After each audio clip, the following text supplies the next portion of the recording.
Italy के शहर खोवू में गुरुद्वारे के बाहर फायरिंग से 2 भारतीय सिख हलाक हो गए हैं। खबर एजेंसी के मुताबिक फायरिंग का वाकया उस वक्त पेश आया जब सिख इबादत के बाद गुरुद्वारे से बाहर आ रहे थे। हलाक एक सिख की शनाख्त राजनदीर सिंह के नाम से हुई है।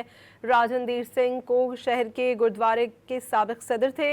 अतालवी पुलिस के मुताबिक वाक़े की तहकीकात जारी हैं। इटली में गुरुद्वारे के बाहर फायरिंग का वाकया पेश आया है जिससे 2 भारतीय सिख हलाक हो गए हैं।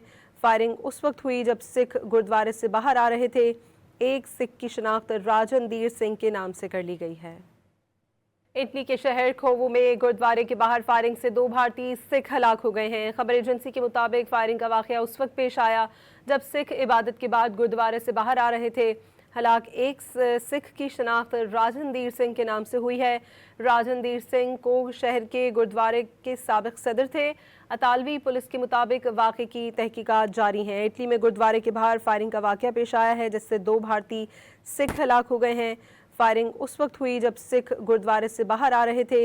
एक सिख की शनाख्त राजनदीर सिंह के नाम से कर ली गई है।